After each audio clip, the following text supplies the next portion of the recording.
Blog Talk Radio.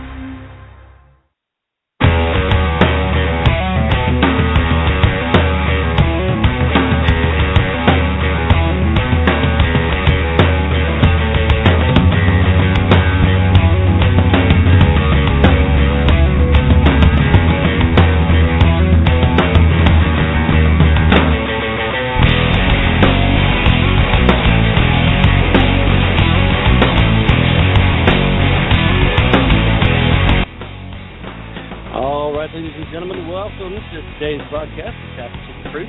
Hope you're having a fantastic day wherever you are and whatever it is you may be doing. Joining us today at the top of the show is Oklahoma State Senator Joseph Silk. Senator Silk has found himself in the crosshairs of the liberal media and the militant arm of the LGBT activist political machine after an interview that he gave to the New York Times where he was talking about SB 440, a bill that he introduced that stated purpose is to protect small businesses and religious organizations from legal actions if they refuse to do business or provide services to people based on religious convictions. But before we get into all the pushback, we're going to start out talking about the bill. But even before all that, please allow me right now to welcome Joseph Silk to the show. Welcome to the show, Senator. Thanks very much for being with us today. Yeah, no problem. Thanks for having me.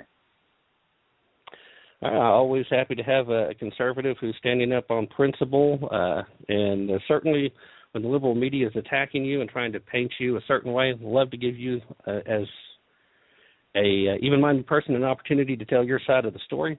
But let's just start out, Senator. Tell everybody about SB 440. Okay. Well, Senate Bill 440 is something that I really campaigned on during the campaigning season, an idea that has really, a lot of states have been trying to do it. The states that don't have laws like this, obviously, they're the ones that we see, flower shops, bakeries, stuff like businesses like that are being sued for turning down, providing services for homosexual weddings. So this bill essentially protected private business owners from those types of lawsuits, saying if it's a private business, they can choose to not provide services based on their deeply held religious convictions, and also extend it over to the church and other religious entities, really just protecting them from lawsuits for that kind of scenario. And, boy, I tell you what, there was an absolute backlash against that bill. Okay, let me ask you, what is it that you've seen in the state of Oklahoma that makes you feel like a bill like this was necessary? Well, we have a Religious Liberties Protection Act already. In Oklahoma, we have the statutes that already protect some of that, but it's fairly weak. And so Senate Bill 440 actually was based off of a bill that was introduced in Kansas, and our legal team took it, and the wording was about what I wanted, and it was much more specific wording, regarding sexual orientation and stuff like that, and privately owned businesses being able to choose to provide services. So, it's one of those things, conservatives, we have a very conservative state government in Oklahoma, but unfortunately one of the problems with conservatives is we're happy to not address a problem until it becomes a problem. And I wanted to try to get out on the forefront and go ahead and shore this kind of stuff up with law and statute before it actually gets to Oklahoma. That certainly makes sense. I mean, when you look at things like at the federal level, for example, until somebody is affected by a law, you can't challenge it. So it actually makes sense to be proactive if you see a potential for an abuse.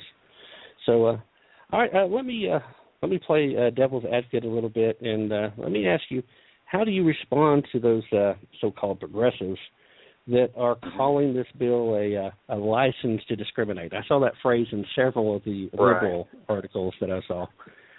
What do you think about that? Well, and it's kind of interesting because when the bill was dead, it didn't get heard this year. Now I'll have a similar one next year, but when the bill was still alive, I saw those phrases floating around throughout the local media around Oklahoma City, and and also the LGBT activist group here in Oklahoma, which is called Freedom Oklahoma. They were terming it hate speech and stuff like that. So I actually called in the director of Freedom Oklahoma to my office, and I said, hey, this bill has really nothing to do with you guys. This is just protecting private property and religious liberties. And, of course, his response is that it is discrimination, just like if you turn down, services due to race or something like that. And he kept saying, this is going back to the civil rights era, which this has absolutely, I personally find it disrespectful for them to be comparing this with the civil rights movement. I mean, it's nothing. And what I tried to tell him is, I said, listen, this is a behavior. Homosexuality is behavior. So my response is a behavior, and if a privately held, independently held business does not choose to condone behavior, they should not be forced by the government to, in this instance, violate their religious, ideology and participate in that behavior. So that's why it's nothing like race whatsoever. And so that's that's my response to them, saying this is a license to discriminate. Well, the laws, actually what laws do is discriminate. And most laws discriminate against behavior, and this isn't even a law discriminating against their behavior. This is a law allowing private businesses to choose to or to not provide services. So, all right. Well, in the process of that, you actually answered my next question, because I was going to ask if you thought there was any moral equivalency to the civil rights movement, because there's no question. These folks love to try and use that as their example. They try to hold that up and say, this is the same thing, when obviously it isn't. And what I've seen with this bill and with several others like it in other states, there is no intent for discrimination. There's merely intent to protect.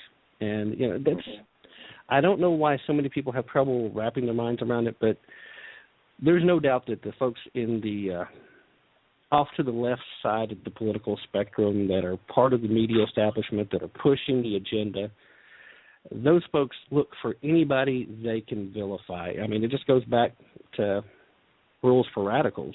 You got to have a villain. You got to have somebody who's a monster, and they have tried to paint that in your case, very much so. Let me ask you about the interview that you gave to the New York Times. So that's where the backlash really started from, right? You got hit there. It was. Okay. When you gave this interview, how did you feel about the interview? And what I mean by that is, at the time, did it feel like they were being professional and respectful to you, or was there an air of contention from the very beginning?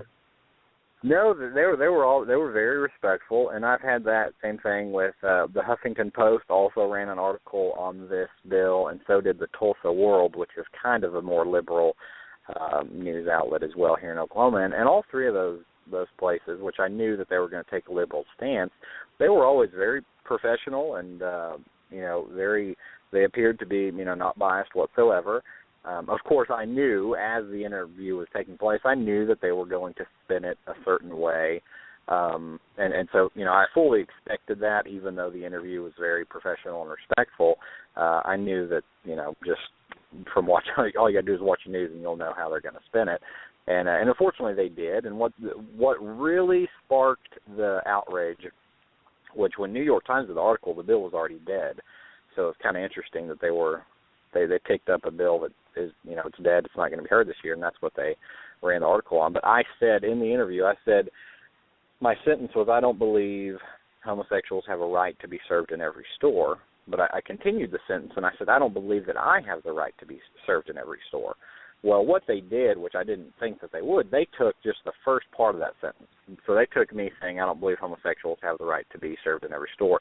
They took that, put it in the article, and like you said, that partial sentence is what they wanted to really paint me as as a radical and a homophobe and a bigot and a hater. So that's really what started the backlash. All right, and you actually did try and clarify that was only part of the quote. You even did that on your former campaign website and through other efforts and interviews after that. But of course, nobody's buying it at that point, right? Right. Yeah. They don't care, and that's what I've told people. I said, they want me to be painted in a certain way, and they want to use me and this bill to fuel their agenda and their activists. And so they're not going to care. I mean, they're not going to be like, oh, well, that's not actually what he said. And I've actually said that to multiple people. You know, again, the director of Freedom Oklahoma, he came by the office, and I told him what happened, and I said, you know, this is what I said. And I gave the example of, you know, if I have a large family, I got 5 little kids, you know, I said if I go into a restaurant, a private restaurant, and my kids are, say, not being quite as quiet as they want, that business owner should have the right to refuse service to me and ask me to leave due to that type of behavior. And I said that's why I included myself in that quote that they left out. Well, they, you know, just like you said, they don't care. He just didn't even say anything. They don't want to hear that part. They want to be viewed as the targets is what they want. Right. You know, I've had similar conversations in the past, and people really don't seem to understand the difference. Just because a business is open to the public doesn't mean that it's a public facility. Right. I had opportunity in the past. I wouldn't say opportunity, actually. Port Source had unfortunate situation where in previous employment, I was a manager in a quick service restaurant. And we had some folks that were in there that were bumming money off of paying customers we had inside and that kind of thing, and had to ask them to leave. And they go into this rant about how this is a public business. It's like, no, it's a private business that's open to the public. We reserve the rights to do this. So basically all you're saying is hitting upon that same notion that private business owners, as long as they're operating within legal standards, have the right to discriminate who comes in and out their doors. And in this case, it's not discrimination as a bad thing, but it's discrimination as to who in the right mind wants to come into a restaurant, as continuing with my example, and have to sit beside somebody who smells like a wet dog and is going to start bumming you for money while you're trying to enjoy a meal with your family. Now, it's not – that's just the example as far as what the business owner should and shouldn't be able to do. Obviously, there's not an equivalency to the homosexual community. I'm not saying that. I'm sure now I'm going to get hammered for using that example. But so please take the full quote. Yeah, no, you're exactly right, and that's you know, one thing that I have stressed over and over is I said this is about privately owned businesses, independent businesses, and that's the thing they try to, you know, civil rights. We're talking about public transportation and public facilities and stuff like that. And you know what? I think homosexuals have the right to use every bit of public facilities and public transportation. They're taxpayers just like anybody else is. And you explained it better than I ever have. This is about private businesses. You know, they are open. They're public businesses, but they're just open to the public. And I have actually heard people say to me, if you're open to the public, you have to be open to every bit of the public, and you can't choose who you serve. People have said that before, and which that's just not true. And so, but that's their mentality. They have a very hard time, just like you said, differentiating between a public business and a private business that's open to the public. All right. Well, of course, this pushback got preheated. I understand that there were even some threats made towards you and your family. There was. We when the New York Times article ran, you know, within probably a week to 10 days following, we just received hundreds and hundreds of emails. You know, there's well over 100 emails every day there for a while, and they were the most, you know, vulgar, explicit emails I've ever read. You know, just things, you know, you just can't even repeat. And yeah, there was 3 death threats. That two came to me, and one came to actually my children, which is absolutely crazy. I didn't see that coming.